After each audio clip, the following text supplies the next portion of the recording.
Second class देखिए, Tapti basin mega recharge परियोजना। Tapti basin mega recharge परियोजना 2 राज्यों में, ठीक है, मध्य प्रदेश एवं महाराष्ट्र, ठीक है। ताप्ती जो तप करते हैं वो मध्य में आकर महान हो जाते हैं, ठीक है। तो मध्य प्रदेश एवं महाराष्ट्र, ठीक है। ताप्ती, ताप्ती में भी 2 शब्द हैं और हमारे राज्य भी 2 हैं। कौन कौन से? मध्य प्रदेश एवं महाराष्ट्र। जैसे कि मध्य प्रदेश इससे लगा हुआ सटीक राज्य है, ठीक है। तो ऐसे याद कर लीजिए कि ताप्ती बेसिन मेगा रिचार्ज परियोजना मध्य प्रदेश और महाराष्ट्र, एमपी और एमएच, ठीक है, एमएच। अब देखिए, जिसका उद्देश्य जल संकट से जूझ रहे क्षेत्रों में भूजल स्तर बढ़ाकर सिंचाई एवं पेयजल आपूर्ति सुदृढ़ करना है, ठीक है। अब देखिए, स्मरणीय तत्व 10 मई 2025 को मध्य प्रदेश और महाराष्ट्र द्वारा ताप्ती बेसिन मेगा रिचार्ज परियोजना को संयुक्त रूप से क्रियान्वित करने के लिए समझौता ज्ञापन मध्य प्रदेश के मुख्यमंत्री कौन है? मोहन यादव। और महाराष्ट्र के मुख्यमंत्री कौन है? देवेंद्र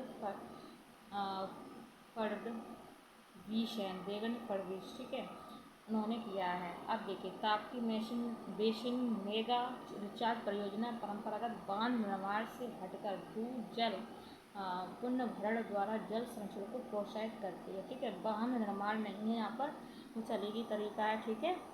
अब देखिए, ताप्ती नदी की 3 धाराओं का विकास कर अतिरिक्त वर्षा जल को भूजल पुनर्भरण किया जाएगा। अब देखिए, जैसे कि यहाँ पर तो रिचार्ज परियोजना को अधिकारियों द्वारा विश्व की सबसे बड़ी भूजल पुनर्भरण योजना कहा। तो अधिकारियों द्वारा विश्व की सबसे बड़ी भूजल पुनर्भरण योजना किसे कहा गया है? ताप्ती वाली को, ठीक है, याद रखना। TBMRP कृषि एवं पेयजल दोनों समस्याओं का समाधान कर पाएगा, ठीक है। और इस परियोजना के मध्य प्रदेश के बुरहानपुर एवं खंडवा जिलों की बुरहानपुर, नेपानगर, खपनार एवं खालवा तहसील लाभान्वित होंगी और महाराष्ट्र में अकोला, बुढ़ाटा, अमरावती आदि जिले लाभान्वित होंगे। अब देखिए, जैसे कि ये हो गया, आगे देखेंगे। अब देखिए, भारत सरकार इसकी लागत 90% वहन करेगी, ठीक है। 10% मध्य प्रदेश और महाराष्ट्र सरकार मिलकर उठाएगी। 90% भारत सरकार खर्च कर रही है और 10% ये राज्य कर रहे हैं, ठीक है। ताप्ती बेसिन मेगा रिचार्ज परियोजना मध्य प्रदेश की हालिया वर्षों में तीसरी प्रमुख अंतर राज्यीय नदी जल परियोजना है, ठीक है। अब इससे पहले और देखिए, कैन बेतवा लिंक परियोजना, इसका नाम काफ़ी बार एग्जाम में देखा है, ठीक है। कैन बेतवा लिंक परियोजना मध्य प्रदेश एवं उत्तर प्रदेश के बीच है। तो कैन बेतवा लिंक परियोजना मध्य प्रदेश एवं उत्तर प्रदेश के बीच है। पहली बड़ी नदी जोड़ परियोजना, पहली बड़ी नदी जोड़, तो ये कैन और बेतवा जो कि यूपी और एमपी के बीच, जिसे राष्ट्रीय परियोजना का दर्जा भी मिला है। पार्वती काली सिंध, ठीक है, चंबल लिंक परियोजना मध्य प्रदेश एवं राजस्थान के बीच है। अब बात करेंगे पार्वती काली सिंध चंबल परियोजना के, जिसे संशोधित कर पूर्वी राजस्थान नहर परियोजना के साथ जोड़ा गया है, ठीक है। ताप्ती मध्य भारत की प्रमुख पश्चिम वाहिनी नदियां हैं, ठीक है। ताप्ती मध्य भारत की प्रमुख पश्चिम वाहिनी कैसी है? पश्चिम वाहिनी, ये दिशाएं हमारी, तो हमारी इधर साइड की, ठीक है, इधर साइड की पश्चिम, ठीक है। ये मध्य प्रदेश के बैतूल जिले के मुल्ताई क्षेत्र में सतपुड़ा पर्वत से निकलकर, ये मध्य प्रदेश के बैतूल जिले के मुल्ताई क्षेत्र में सतपुड़ा पर्वत से निकलकर लगभग 724 किलोमीटर तक दूरी तक बहती है। कौन सी नदी? ताप्ती नदी 724 किलोमीटर तक बहती है, 724 किलोमीटर तक बहती है। नर्मदा के बाद ताप्ती भारत की दूसरी सबसे लंबी पश्चिम की ओर बहने वाली नदी। नर्मदा के बाद कौन सी है? ताप्ती। तो मतलब नर्मदा इससे भी बड़ी है, ठीक है।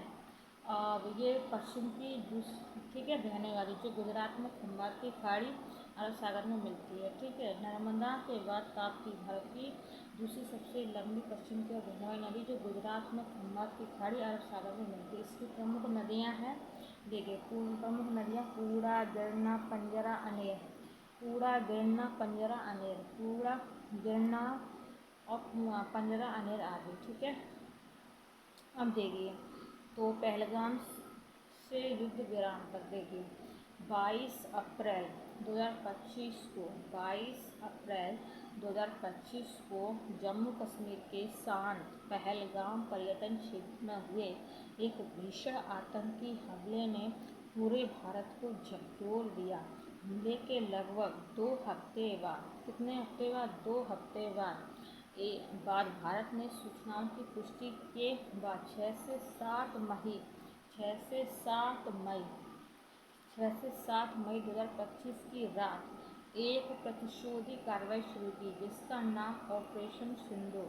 क्या नाम था? ऑपरेशन सिंदूर रखा गया। वर्ष 2016 के सर्जिकल स्ट्राइक और 2019 के बालाकोट हवाई हमले के बाद वर्ष 2025 में ऑपरेशन सिंदूर ने प्रदर्शित किया कि भारत अब आतंक के घाव पर सीधे प्रहार करने से नहीं हिचकिचाएगा। ठीक है। तो वर्ष 2016 के सर्जिकल स्ट्राइक हुआ था, 2019 में बालाकोट हवाई हमले। अब ये जो पहलगाम का 22 अप्रैल 2025 को हुआ, इस सब का हमने बदला लिया और वो क्या है? सिंदूर। ठीक है, सिंदूर। ठीक है। अब आगे देखेंगे स्मृति तक। पहलगाम 22 अप्रैल 2025 को लगभग 2:45 बजे दक्षिण कश्मीर स्थित अनंतनाग जिले के अनंतनाग जिले के पहलगाम से लगभग 60 किलोमीटर दूर बेसरन घाटी के मैदान में स्वचालित हथियारों से लैस आतंकियों के एक समूह ने छुट्टियां मना रहे पर्यटकों पर अचानक अंधाधुंध गोलीबारी की। ठीक है। हालांकि देखिए हमलावरों ने गोली मारने से पहले पर्यटकों से उनके धार्मिक पहचान की पूछताछ भी की थी। इस हमले में कुल 26 लोगों की मृत्यु हुई थी। बताओ, 26 लोगों की मृत्यु हुई, जिनमें से 25 भारतीय पर्यटक और एक नेपाली नागरिक शामिल थे। हमले की जिम्मेदारी एक नए संगठन द रजिस्ट्रेट फ्रंट ने ली, जिसे पाकिस्तान लश्कर-ए-तैयबा का मुखौटा माना जाता है। हमले की जिम्मेदारी एक नए संगठन द रजिस्ट्रेट फ्रंट TRF ने ली, जिससे पाकिस्तानी लश्कर-ए-तैयबा का मुखौटा माना जाता है। ये भारतीय सुरक्षा एजेंसियों ने हमले में शामिल 4 आतंकवादियों की पहचान की है, जिसका नाम अली भाई उर्फ तला पाकिस्तानी नागरिक है, आसिफ फौजी पाकिस्तानी नागरिक है, आदिल हुसैन ठोकर अनंतनाग निवासी है ये।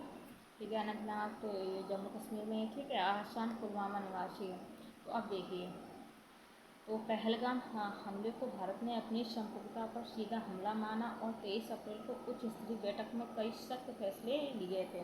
सुरक्षा मामलों की कैबिनेट समिति CCS ने 23 अप्रैल 2025 को वर्ष 1960 की सिंधु जल संधि स्थगित करने का औपचारिक निर्णय लिया। सुरक्षा मामलों की कैबिनेट समिति ने 23 अप्रैल 2025 को वर्ष 1960 सिंधु जल समझौता स्थगित करने का औपचारिक निर्णय लिया है। साथ ही एकीकृत चेक पोस्ट अटारी बागा सीमा द्वार को तत्काल प्रभाव से बंद करने का निर्णय भी लिया था। सार्क वीज़ा छूट योजना वीज़ा के तहत पाकिस्तानी नागरिकों की भारत यात्रा को प्रतिबंधित किया था। कौन सी? सार्क वीज़ा छूट योजना। ठीक है। प्रधानमंत्री नरेंद्र मोदी ने 29 अप्रैल को तीनों सेना प्रमुख और राष्ट्रीय सुरक्षा सलाहकार के साथ बैठक में सशस्त्र बलों को पूरी छूट दे दी कि वे हमले के दोषियों को दंडित करने हेतु उपयुक्त समय और स्थान चुनकर कार्रवाई करें।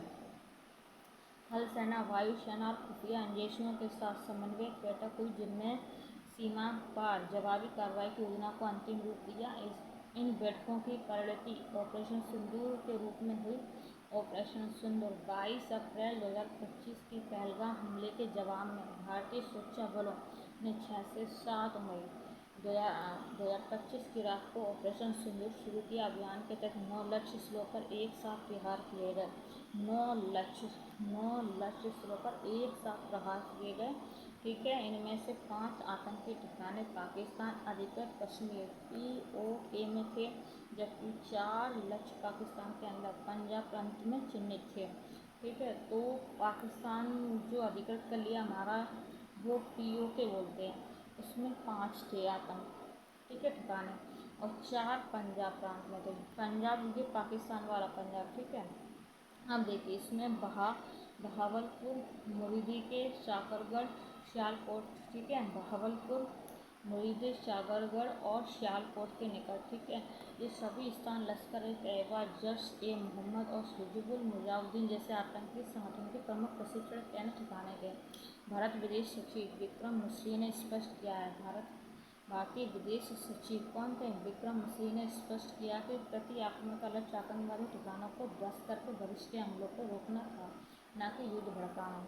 अगर पाकिस्तान द्वारा प्रतिक्रिया में भेजे गए ड्रोन और सशस्त्र UAV को मार गिराने के लिए भारत ने अपनी बहुस्तरीय वायु रक्षा प्रणाली सक्रिय की। ठीक है, और ये होगा आगे देखिए, भारत सरकार के अनुसार ऑपरेशन सिंदूर के तहत 100 से अधिक आतंकवादियों को मार गिराया था। ठीक है, 100 से अधिक।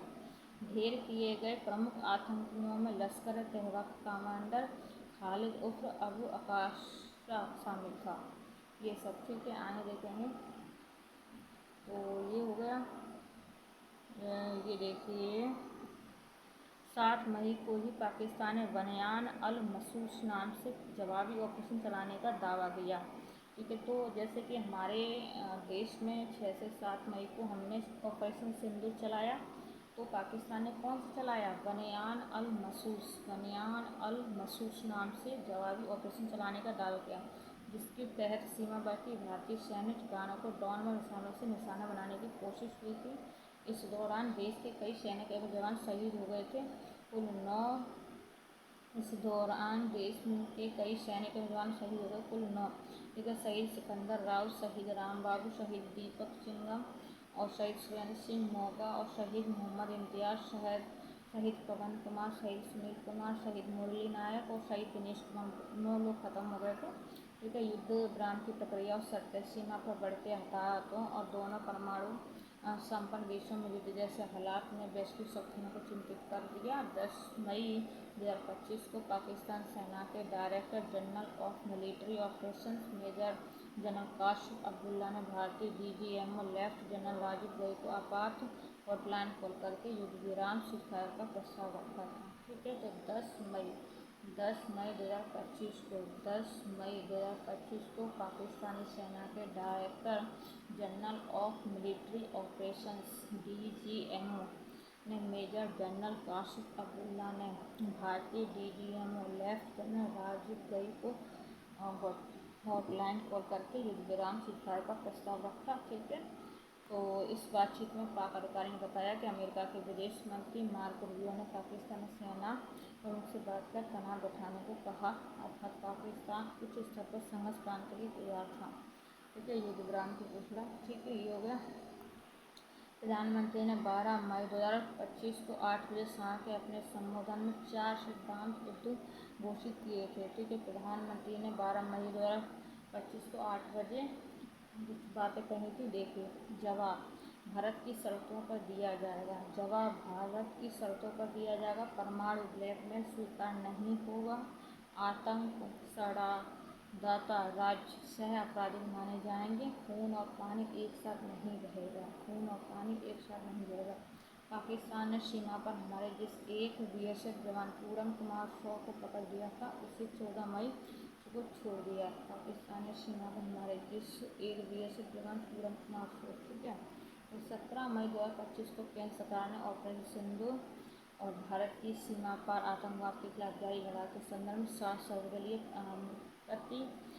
प्रतिनिधिमंडल का गठन किया। 17 मई 2025 को केंद्र सरकार ने ऑपरेशन सिंदूर के खिलाफ 59 संसद सदस्यों वाले 7 समूह कुल 32 देशों 59 संसद सदस्यों वाले 7 समूह कुल 32 देशों संयुक्त राष्ट्र सुरक्षा परिषद के सदस्यों सहित प्रमुख साझेदार देश का दौरा करेंगे। ठीक है, जैसा आगे देखेंगे ऑपरेशन सिंदूर में प्रयुक्त भारतीय हवाई बल। तो द सोल्ट राफेल लड़ाकू विमान। प्रमुख विशेषता electronic warfare system, active electronic स्कैड air radar है ये। इसके स्टॉर्म शैडो क्रूज मिसाइल है ये, ठीक है। स्कैलप ये क्रूज मिसाइल है, ये उत्पत्ति हुई थी। और हाईली एजाइल मॉड्यूलर ये फ्रांस से लिया था। और ब्रह्मोस क्रूज मिसाइल भारत रूस संयुक्त से बना। ब्रह्मोस क्रूज मिसाइल भारतीय सेना हथियार प्रणाली स्काई स्ट्राइकर और लॉइटरिंग ये भारत इजराइल से बना। एल्बिट सिस्टम अल्फा डिज़ाइन का, ठीक है। स्काई स्ट्राइकर, ठीक है। IAI हरोप लॉइटरिंग म्यूनिशंस, ठीक है। और ये भी भारत में निर्मित घटकों के साथ। और S-400 ट्रॉय सुदर्शन चाकू उत्पत्ति रूस भारतीय सेना के अनुकूल। Akash surface to air missile system उत्पत्ति भारत में। तो जो Akash surface to air missile system ये भारत DRDO ने बनाया, ठीक है, इम्पोर्टेंट है। तो देखिए उत्तर प्रदेश में सेमीकंडक्टर यूनिट की स्थापना हुई। उत्तर प्रदेश में सेमीकंडक्टर यूनिट की स्थापना हुई। भारत सरकार सेमीकंडक्टर उत्पादन में आत्मनिर्भरता के लिए मिशन मोड में काम कर रही है। सेमिकॉन इंडिया कार्यक्रम 7600 करोड़ रुपए के तहत चिप निर्माण संयंत्रों फैब एवं असेंबली टेस्ट यूनिट को वित्तीय प्रोत्साहन दिया जा रहा है। इस हेतु दीर्घावधिक रणनीतियों के संचालन के लिए इंडिया सेमीकंडक्टर मिशन की शुरुआत की गई। यह मिशन सेमिकॉन इंडिया कार्यक्रम के लिए नोडल एजेंसी के रूप में कार्य कर रहा है। 14 मई 2025 को प्रधानमंत्री नरेंद्र मोदी की अध्यक्षता वाले केंद्रीय मंत्रिमंडल ने भारत सेमीकंडक्टर मिशन के तहत देश की छठी सेमीकंडक्टर यूनिट अर्धचालक यूनिट उत्तर प्रदेश में स्थापित करने की मंजूरी दी है। तो देश में छठी सेमीकंडक्टर यूनिट अर्धचालक यूनिट उत्तर प्रदेश में, ठीक है। इस यूनिट की स्थापना HCL कौन सी HCL एवं फॉक्सकॉन कंपनियां मिलकर यमुना एक्सप्रेसवे औद्योगिक विकास प्राधिकरण में जेवर एयरपोर्ट नोएडा नज़दीक करेगी, ठीक है। HCL एवं फॉक्सकॉन दोनों क्रमशः भारत एवं ताइवान की इलेक्ट्रॉनिक्स और टेक्नोलॉजी के क्षेत्र में कार्य करने वाली कंपनी है, ठीक है। तो HCL तो हमारे भारत की है और फॉक्सकॉन कहाँ की है? ताई मतलब एकदम तरारी और तरारी हम लोग खाते हैं ना कॉर्न में, क्या खाते हैं कॉर्न में? गुजिया खाते हैं, ठीक है। तो फॉक्सकॉन ताइवान, ठीक है। अब ऐसे याद कर लेते हैं। अब ये हो गया। अब देखिए unit mobile phone laptop PC automobile जैसे डिस्प्ले संबंधी उपकरणों के लिए डिस्प्ले ड्राइवर चिप्स का निर्माण करेगी, ठीक है। अब देखिए संयंत्र वाणिज्यिक उत्पादन वर्ष 2027 तक शुरू करेगा, ठीक है। चलिए आगे देखिए। स्वीकृत 6 सेमीकंडक्टर इकाइयाँ माइक्रोन AT&T गुजरात सांडल, ठीक है। ये मेमोरी चिप असेंबली होगी, ठीक है। 3 जून 2023 को मंजूरी मिली। टाटा TSMC फैब भोरा गुजरात में। TSAT टाटा ये मोरीगांव असम में, ठीक है। CG रेनेस स्टार ओसाड ये भी गुजरात में, फिर गुजरात में ज़्यादा हैं। और एक इधर देखिए ये वाली HCL फॉक्सकॉन, ठीक है, ये यूपी में डिस्प्ले डाइवर चिप, ठीक है। तो एक मैंने ये बताई, बाकी सब गुजरात में। बाकी मोरीगांव से आप समझ जाएंगे, मोरीगांव कहाँ पर? असम, ठीक है, ये वाला। अब देखिए केंद्रीय मंत्री अश्विनी वैष्णव ने 13 मई 2025 को रेनेसेस इलेक्ट्रॉनिक इंडिया के 2 उन्नत डिजाइन केंद्र नोएडा एवं बेंगलुरु में स्थापित किए। ये केंद्र भारत में पहली बार 3 नैनोमीटर तकनीक पर चिप डिजाइन करेगा। यह देश के लिए एक तकनीक छलांग है। हम 7nm व 5nm डिजाइन कर चुके थे, लेकिन 3nm पर काम करना एक नई सीमा है, ठीक है। तो हमने ये बना लिया, अब हम ये वाला बनाएंगे, ठीक है। इम्पोर्टेंट है ये। जल सुरक्षा योजना के 10 वर्ष पूरे हो गए। जल सुरक्षा योजना जन लिखा है, ठीक है। जन सुरक्षा योजना धन मतलब 10, ठीक है।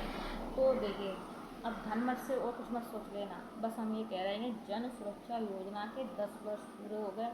मतलब कि ये 2015 में स्टार्ट हुई थी। कब स्टार्ट हुई थी? 2015 में। अब 2025 लग गया तो 10 साल पूरे हो गए किसके? जन सुरक्षा योजना के।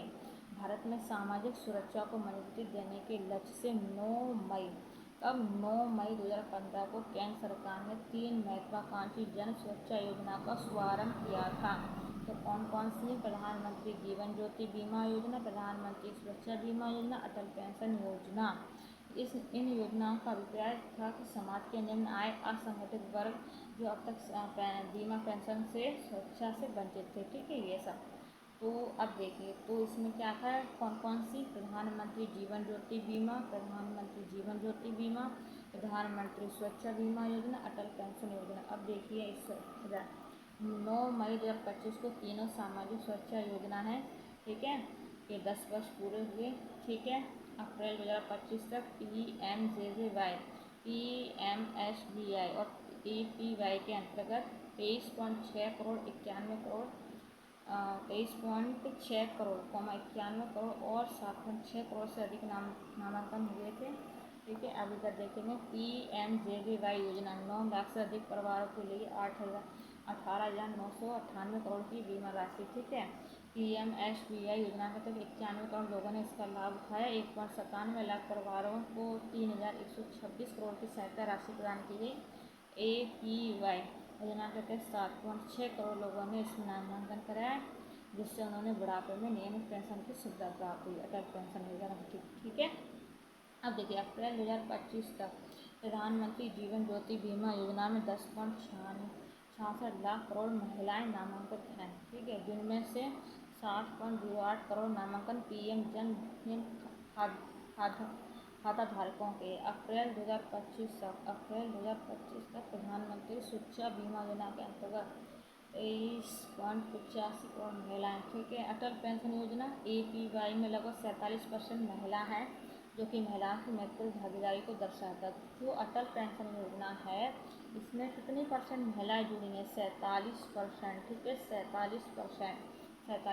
अब देखते हैं अन्य सामाजिक सुरक्षा योजना, प्रधानमंत्री श्रम योगी मान धन योजना, तो ये 2019 में, ठीक है, श्रम एवं रोजगार मंत्रालय द्वारा व्यापारियों और स्वरोजगार व्यक्तियों के लिए NPS ट्रैड्स 2019 में शुरू हुई थी। PM किसान कृषि एवं किसान कल्याण मंत्री, ये भी 2019 में हुई थी। प्रधानमंत्री मातृ वंदना योजना 2017 में, प्रधानमंत्री मातृ वंदना योजना 2017 महिला एवं बाल विकास मंत्रालय ने शुरू की थी। प्रधानमंत्री मातृ वंदना योजना 2017 में शुरू की गई थी। कब शुरू हुई थी? 2017 में। अब देखिए प्रधानमंत्री वय वंदना योजना, ये भी 2017 में की गई थी। राष्ट्रीय स्वास्थ्य मिशन 2017 में, राष्ट्रीय स्वास्थ्य मिशन 2017 में। जननी सुरक्षा योजना 2005 में, जननी सुरक्षा योजना 2005 में। राष्ट्रीय सामाजिक सहायता कार्यक्रम 1995 में, ठीक है, ग्रामीण विकास मंत्रालय ने शुरू किया था। तो राष्ट्रीय सामाजिक सहायता कार्यक्रम 1995 में।